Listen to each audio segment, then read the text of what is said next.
Hello, my dear psychology enthusiasts. I'm Tanya, and I welcome you all to my channel Psychic by Tanya.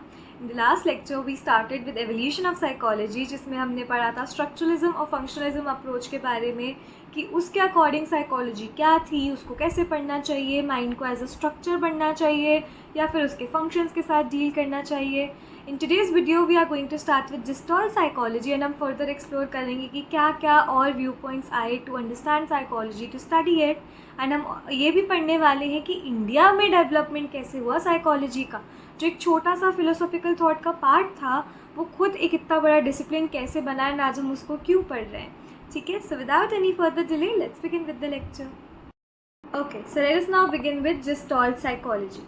In the 20th century, a new perspective called the Gestalt psychology emerged in Germany as a reaction to structuralism. अब structuralism क्या बोलता था, जो Wilhelm would ने दिया था कि हम माइंड के स्ट्रक्चर को पढ़ेंगे, उसके कंपोनेंट्स को पढ़ेंगे थ्रू इंट्रोस्पेक्शन कि माइंड क्या क्या चीज़ें कैसे कैसे सोचता है. ठीक है, हम वो चीज़ देखने वाले हैं. लेकिन जिस्टॉल्ट साइकोलॉजी, जो जिस्टॉल्ट साइकोलॉजिस्ट आए मेनली वर्दाइमर, कोफ्का एंड कोलर, उन्होंने बोला कि हम ऑर्गेनाइज करेंगे इन सारे परसेप्चुअल एक्सपीरियंसेस को. हम उसको एज अ स्पेसिफिक कंपोनेंट नहीं पढ़ेंगे, हम उसको एक कलेक्टिव देखेंगे कि क्या एक्चुअल मीनिंग है उन सारी इंटरप्रिटेशंस का, उन सारे मेंटल प्रोसेसेस का. माइंड जो भी कर रहा है, माइंड के जो भी कंपोनेंट्स हैं, वो क्या एक टुगेदर साथ में मिलके क्या रिजल्ट ला रहे हैं. ठीक है, तो उन्होंने बोला कि हम इन परसेप्चुअल एक्सपीरियंसेस को क्या करेंगे, ऑर्गेनाइज करेंगे. Instead of looking at the components of mind, the Gestalt psychologists argue that when we look at the world, our perceptual experience is more than the sum of its components. कि अब मैं अगर आपको example दूँ कि आपके सामने एक पेड़ है, तो आप ये बोलोगे ना कि मैं एक पेड़ के सामने खड़ा हूँ. आप ये तो नहीं बोलोगे कि मैं एक ऐसा स्ट्रक्चर है जिसकी एक बार्क है, जिसके ऊपर बहुत सारी पत्तियाँ हैं ग्रीन ग्रीन कलर की, जिसकी ब्रांचेज है, जिसके पास रूट्स भी दिख रही है. ऐसा तो नहीं बोलोगे. आप क्या बोलोगे, I am standing in front of a big tree. तो क्या आपका परसेप्चुअल एक्सपीरियंस एक कलेक्टिव है. It's not looking at the components, it's looking at a whole. ठीक है, तो वही चीज़ उन्होंने समझाई कि हम जो रियल वर्ल्ड में रहते हैं, हम वहाँ पर हमारे एक्सपीरियंसेस को ऑर्गेनाइज करके डील करते हैं. तो सिमिलरली हम जब माइंड को पढ़ेंगे तो हम उसको भी एक एज अ कलेक्टिव पढ़ने वाले हैं. In other words, what we experience is more than the inputs received from the environment. Environment ने तो आपको 4-5 चीज़ें दिखाई, पर आपने उसको कलेक्टिवली बोला कि मैं इस चीज़ के सामने खड़ा हूँ. अगर एक टेबल की बात है तो आप ये तो नहीं बोलोगे एक वुडन स्लैब है, उसके 4 लेग्स हैं, ऐसा है वैसा है. ये चीज़ आप नहीं बोलोगे, आप बोलोगे एक टेबल है. Right, so this is how they explain कि हमें कॉम्पोनेंट्स पे नहीं फोकस करके उसका एक परसेप्चुअल होल देखना है कि उसका मीनिंग क्या है एज अ होल. ठीक है, when for example light from a series of flashing bulbs fall on our retina, we actually experience movement of light. ठीक है, तो हम एक सीरीज, जब हम दिवाली की लाइटिंग में देखने को मिलता है कि कुछ लाइट्स ऐसी होती है जो ऐसे फ्लो कर रही होती है. Now is it actually the one light which is flowing ऐसा ऐसा करके? नो, इट्स दिस सीरीज कि पहले एक लाइट जल रही है, फिर दूसरी जल रही है, फिर तीसरी जल रही है, फिर चौथी जल रही है, ऐसे एक एक एक एक एक एक करके वो जलती है जिससे हमें लगता है कि इट्स मूविंग. ठीक है, तो हमारा परसेप्चुअल एक्सपीरियंस है. मैं ये चीज़ नहीं देखती कि कौन सा बल्ब कब जल रहा है, कब बुझ रहा है, कब जल रहा है, कब बुझ रहा है. मैं देख रही हूँ इंटायर जो मेरे को एक्सपीरियंस मिल रहा है वो क्या मिल रहा है कि वो लाइट या तो ऐसे ड्रॉप हो रही है, या मूव कर रही है, या स्नेक की तरह चल रही है. ठीक है, तो उस तरह से आप इस पूरी अप्रोच को समझ सकते हो. Thus, our perceptual experience is more than the elements. और एक्सपीरियंस होलिस्टिक होता है, वो जिस्टॉल्ट होता है. जिस्टॉल्ट मतलब कलेक्शन, होलिस्टिक. ठीक है, मतलब होल. राइट, तो हम जिस्टॉल्ट साइकोलॉजी और डिस्कवर करेंगे चैप्टर 5 में, जब हम सेंसेशन परसेप्शन पढ़ने वाले हैं, वहाँ पर ये चीज़ आएगी. ठीक है, देन ये चीज़ आई. देन उसके बाद एक और approach I which was behaviourism. Again this was against structuralism. Structuralism बोलता था कि हम माइंड को सुनेंगे, माइंड को एनालाइज करेंगे, माइंड के कंपोनेंट्स को देखेंगे. लेकिन बिहेवियरिज्म ने आके बोला क्या हम माइंड देख सकते हैं. और इंट्रोस्पेक्शन की एक सबसे बड़ी लिमिटेशन क्या आई थी कि it could not be verified. People outside या people who are not actually experiencing it can not verify कि ये चीज़ एक्चुअली है कि नहीं. जो इंसान रिपोर्ट कर रहा है, जो इंट्रोस्पेक्टिव नेचर से वो बोल रहा है, वो आप मान लोगे.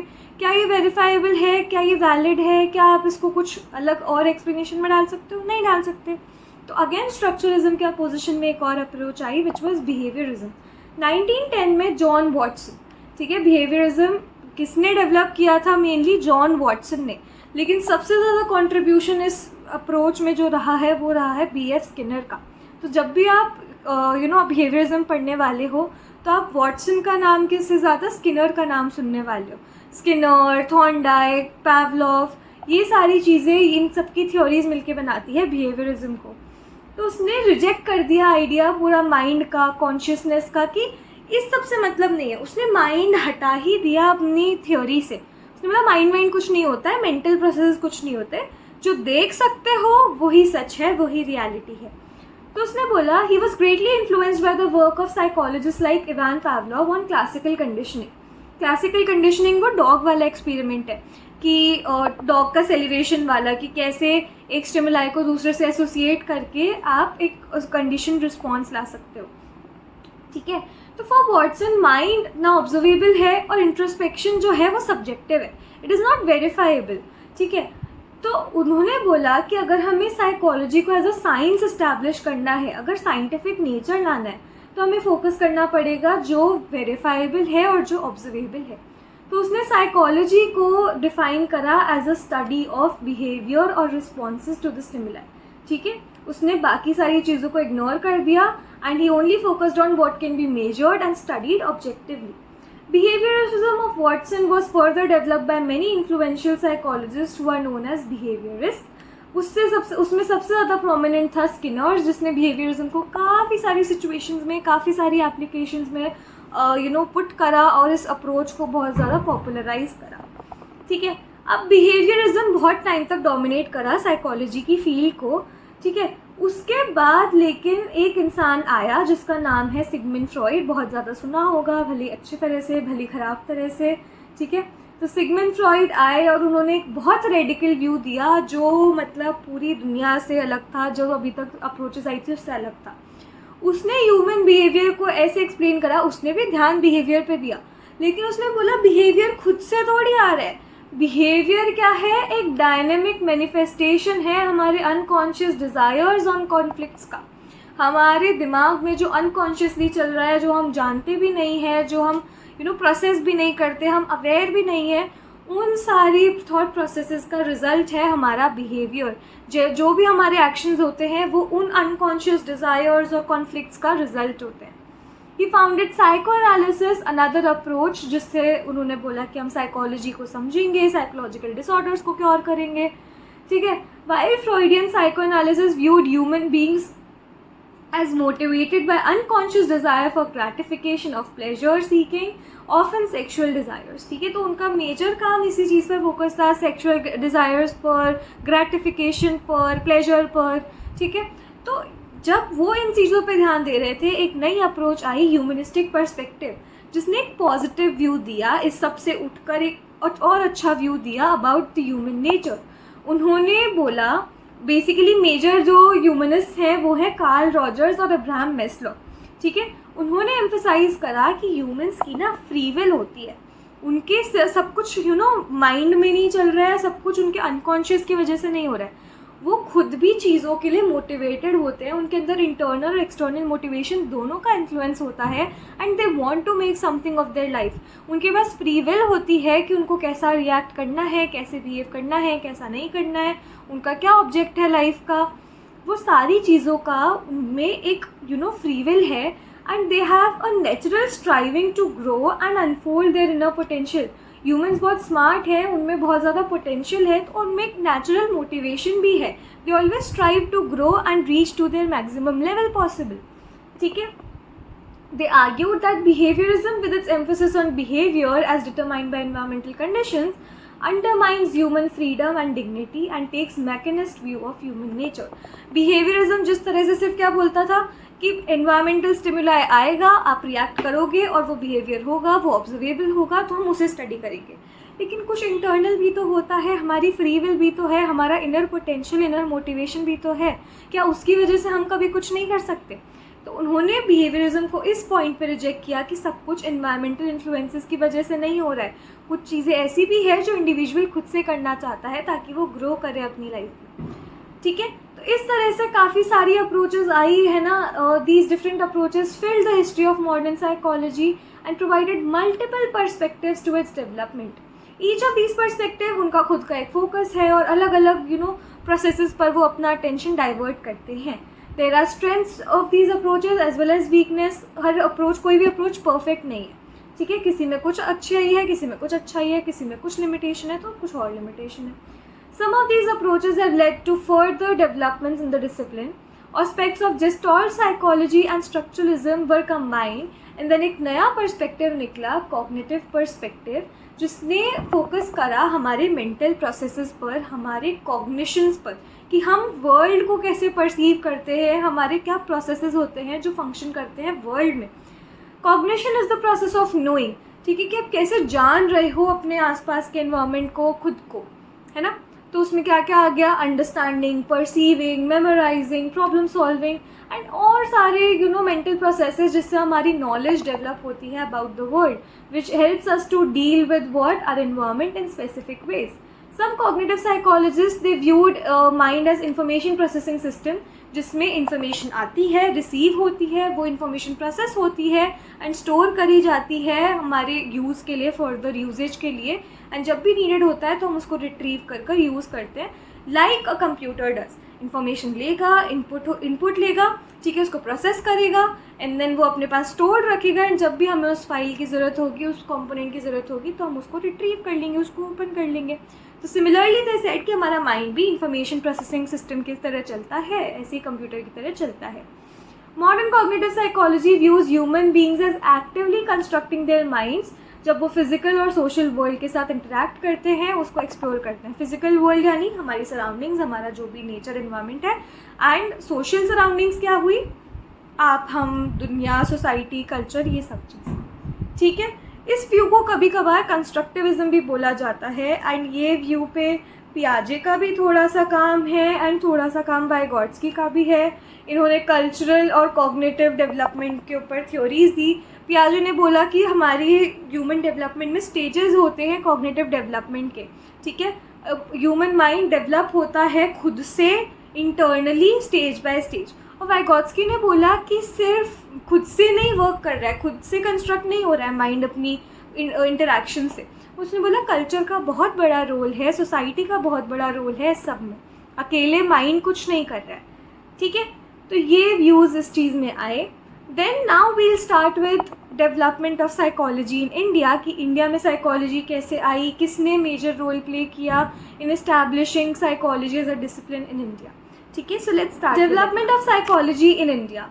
In the Indian philosophical tradition is rich in its focus on mental processes and reflections on human consciousness, self, mind-body relations, and a variety of mental functions जैसे कि cognition, perception, illusion, attention, reasoning, सारे cognitions जो हमने अभी पढ़े, ठीक है. तो ये सारे cognitions का रोल था. Unfortunately, philosophical roots in the Indian tradition have not influenced the development of modern psychology in India. दो हमारे उपनिषद्स में, वेदास में, रिचुअल्स में काफ़ी ज़्यादा ये सब फिलोसॉफिकल थॉट में मेंटल प्रोसेसेस का रोल था, लेकिन फिर भी हमने ये सब चीज़ों को छोड़कर साइंटिफिक इन्फ्लुएंस ज़्यादा रखा साइकोलॉजी पे एंड हमने वेस्टर्न चीज़ों को अडॉप्ट करा, वेस्टर्न पर्सपेक्टिव्स को अडॉप्ट करा. The development of the discipline in India continues to be dominated by Western psychology. लेकिन कुछ अटेम्प्ट्स कुछ साइकोलॉजिस्ट ने किए हैं कि हम हमारे इंडियन रूट्स को लाएं, ठीक है. कंट्री में जो चीज़ें हैं उसको भी हम इन्वॉल्व करें और अब्रॉड जो चीज़ें चलती है, जो वेस्टर्न साइकोलॉजी का पर्सपेक्टिव है, उसको भी लाएं. These attempts have tried to establish the truth value of assertions in Indian philosophical traditions through scientific studies. Basically, western psychology focus करती थी साइंस पर एंड जो इंडियन थॉट्स थे मेंटल प्रोसेसेस के ऊपर एंड जो भी चीज़ों के ऊपर, वो बहुत सोशल लेवल पर या कॉमन सेंसिकल एक्सप्लेनेशन इन सब पर था. बहुत थॉटफुल था, बहुत एनालाइज था, बहुत एक्यूरेट था, लेकिन साइंटिफिकली टेस्टेड नहीं था. तो वहाँ के साइंटिफिक मेथड्स को उठाकर इन पर्सपेक्टिव्स पर, जो इंडियन पर्सपेक्टिव्स था, उन पर अप्लाई किया गया और उसको देखा गया कि क्या ये एक्चुअली ट्रू है, साइंटिफिकली वैलिड है, right. The modern era of Indian psychology began in the Department of Philosophy at Calcutta University, जहाँ पर सबसे पहले experimental psychology का syllabus introduce हुआ and the first psychology laboratory was established in when 1915. 1916 में department of psychology खुद establish हुआ। पहले तो डिपार्टमेंट ऑफ फिलोसफी के अंडर सिलेबस आया था एक्सपेरिमेंटल साइकोलॉजी का, उसके बाद डिपार्टमेंट ऑफ साइकोलॉजी खुद एक इस्टेब्लिश हुआ एंड दोबारा एक और डिपार्टमेंट इस्टेब्लिश हुआ अप्लाइड साइकोलॉजी का 1938 में। ठीक है, तो बिगनिंग हुई मॉडर्न एक्सपेरिमेंटल साइकोलॉजी की कैलकाटा यूनिवर्सिटी में, और सबसे ज़्यादा इन्फ्लुएंस किसने किया था उसकी स्टडीज़ को? डॉक्टर NN सेन गुप्ता, जो USA में वुंड के अंडर पढ़ के आए थे, बेसिकली स्ट्रक्चरलिज्म पढ़ के आए थे एक्सपेरिमेंटल साइकोलॉजी में। ठीक है, professor G. Bose was trained in Freudian psychoanalysis, another area influenced by the early development of psychology in India। ठीक है, तो साइकोएनालिसिस का भी इन्फ्लुएंस था। प्रोफेसर बोस ने फिर क्या कंट्रीब्यूशन दिया? उन्होंने इंडियन साइको एनालिटिकल एसोसिएशन, ठीक है, IPA इस्टेब्लिश करा in 1922। Departments of psychology in the universities of Mysore and Patna were other early centres of teaching and research in psychology. फिर इन सब से धीरे धीरे मॉडर्न साइकोलॉजी की ग्रोथ हुई as a strong discipline in India with a large number of teaching centers, research centers and उनकी application पर studies। ठीक है, there are 2 centers of excellence in psychology supported by the UGC। एक है Utkal university Bhubaneswar में and एक है university of Allahabad में। अब जाकर 70 यूनिवर्सिटीज़ अराउंड साइकोलॉजी में कोर्सेज ऑफर करती है इन इंडिया। ठीक है, now one more important thing is Durganand Sinha जो थे उनको फादर ऑफ इंडियन साइकोलॉजी बोला जाता है, जहाँ तक मुझे ध्यान है। ठीक है, दुर्गानंद सिन्हा ने अपनी एक बुक निकाली psychology in a third world country. ठीक है, उसमें उन्होंने बताया कि modern psychology as a social science हमारे इंडिया में कैसे ऑलरेडी एग्जिस्ट करती थी या कैसे डेवलप हुई। ठीक है, according to him the first phase was till independence, जहाँ पर एक फेज था जहाँ पर एम्फोसिस था किस पे? एक्सपेरिमेंटल साइको एनालिटिक और साइकोलॉजिकल टेस्टिंग रिसर्च पर।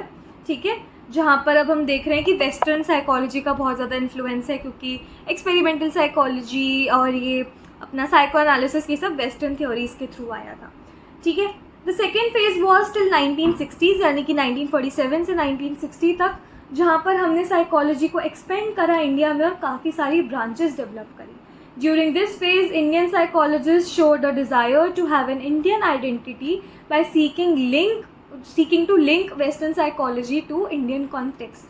ठीक है, जो हम बोल रहे थे कि अटेम्प्ट्स हुई थी वो इस टाइम ड्यूरेशन पे हुई थी जब हम हमारे प्रिंसिपल्स को वहाँ वेस्टर्न साइंटिफिक मेथड्स के थ्रू वैलिडिटी प्रूव करने के लिए टेस्ट कर रहे थे। ठीक है, this by using western ideas to understand Indian situation. ठीक है, लेकिन साइकोलॉजी इंडिया में रेलेवेंट बाद में ही हुई, 1960s के फेज़ के बाद ही हुई, जब हम प्रॉब्लम ओरिएंटेड रिसर्च करने लगे। अब हम वेस्टर्न साइकोलॉजी से दूर आ गए कि वहाँ क्या चल रहा है। अब हम हमारे लिए, खुद के लिए, हमारी प्रॉब्लम्स के ओरिएंटेड रिसर्च करने लगे कि हमारी सोसाइटी को क्या नीड है, हमारी सोसाइटी की साइकोलॉजिकल प्रिंसिपल क्या कहती है एंड हमें क्या करना चाहिए टू सॉल्व प्रॉब्लम्स। ठीक है, Further, the limitations of excessive dependence on Western psychology was also realized कि Western psychology के principles हमारे यहाँ पर apply नहीं हो सकते। ठीक है, leading psychologists emphasized the significance of research which is relevant to our situation. The search for a new identity of psychology in India led to the phase of indigenization, जहाँ पर हमारा 1970 में हमने वेस्टर्न फ्रेमवर्क को reject करके Indian psychologist ने समझा कि हमें खुद का एक फ्रेमवर्क बनाना है जो कल्चरली और सोशली रिलेवेंट हो, किससे? इंडिया से, इंडियन सोसाइटी से। ठीक है, तो काफ़ी सारे psychological approaches, traditional Indian psychology principles और मेंटल प्रोसेसेस के ऊपर जो पर्सपेक्टिव थे हमारे वेदास उपनिषद, उनके थ्रू करा गया, जो हमारे एंशिएंट टेक्स्ट और स्क्रिप्चर्स से आया। Thus this phase was characterise by development of indigenous psychology, जो हमारे इंडियन कल्चरल कॉन्टेक्स्ट से ओरिजिनेट हुई थी, हमारी इंडियन सोसाइटी के लिए बहुत ज़्यादा रेलेवेंट थी और हमारे इंडियन ट्रेडिशनल नॉलेज सिस्टम पर बेस्ड थी। While these developments continue, psychology in India is making significant contributions to the field of psychology in the world। हमारी theories, हमारी developments of western psychology को influence कर रही है, इतना ज़्यादा अच्छा कर रहे हैं हम in psychology, right? It has become more contextual, emphasizing the need of developing psychological principles which are rooted in our own social and cultural context. Alongside, we also find the new research studies involving interfaces with neurobiological and health sciences are being carried out। हम भी science को involve कर रहे हैं, biological science को involve करके हम psychology को इंटीग्रेट कर रहे हैं। Psychology in India is now being applied in diverse professional areas. Not only have psychologists been working with children having special problems, they are employed in hospitals as clinical psychologists, in corporate organizations in the HR department and advertising departments, in sports directorates and also in the IT industry. ठीक है, तो इतनी सारी जगह पर अभी हम पढ़ेंगे branches of psychology and psychology in everyday life. उसमें हम समझेंगे कि कितनी सारी ब्रांचेस में साइकोलॉजी इम्प्लाई होती है, अप्लाई होती है, एंड कहाँ कहाँ आपके पास जॉब का भी पर्सपेक्टिव है. So it's going to be really interesting. Follow करना नेक्स्ट लेक्चर तक. ये लेक्चर काफ़ी बड़ा हो गया, आई अंडरस्टैंड. आई होप सब कुछ समझ में आया हो. कुछ भी डाउट है कॉमेंट सेक्शन में पूछ लेना. Feel free to drop your suggestions and I hope to see you in my next videos. तब तक के लिए take care and bye bye.